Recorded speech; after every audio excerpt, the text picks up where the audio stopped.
Hello, darlings. Today we're making Indo-Fijian lamb palau. My friend Moji was up from Canberra, and I was like, "What do you want to eat?" And he was like, "I really want to have palau." And I was like, "Okay, sure." So we made this literally on the day, on the fly. This is just evidence that you can make palau any day of the week, and it doesn't need to be a whole production. If you want to make a lamb palau and you want to make one quickly, then lamb chops are your best option. Chop them up into curry pieces. Make sure that you have some good quality ghee and rice at the ready. Prepare your fresh aromatics. You know what they are. They're chili, garlic, and ginger, the holy trinity of Indo-Fijian spices.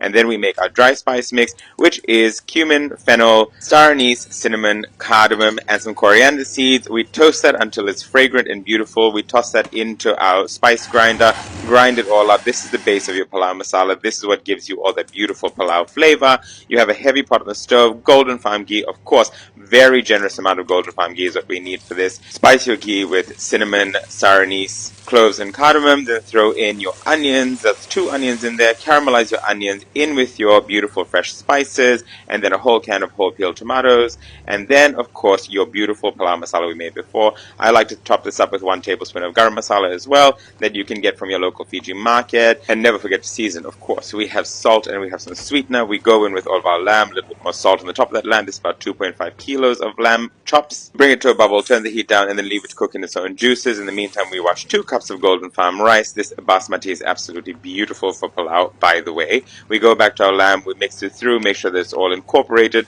but we don't ever add any water because we want it to release its own flavors, its own juices, and we want our rice to cook in that. When your lamb is looking like this, we take it off the heat and set it aside. We get a wide pan, we put in 2 tablespoons of golden farm ghee, cumin seed, a generous amount of cumin seeds, some fresh curry leaves, and then we throw in our rice to lightly toast in this beautiful ghee. It gives it a real beautiful depth of flavor. Add a little bit of salt because you need to salt and you need to season every single layer of what you are making. And now in we go with our lamb and all of that beautiful rich gravy. Our rice is going to cook exclusively in this gravy. We're not going to add any more water to this. This is just the way that I like to make palau because I feel like it gives it real depth and richness of flavor.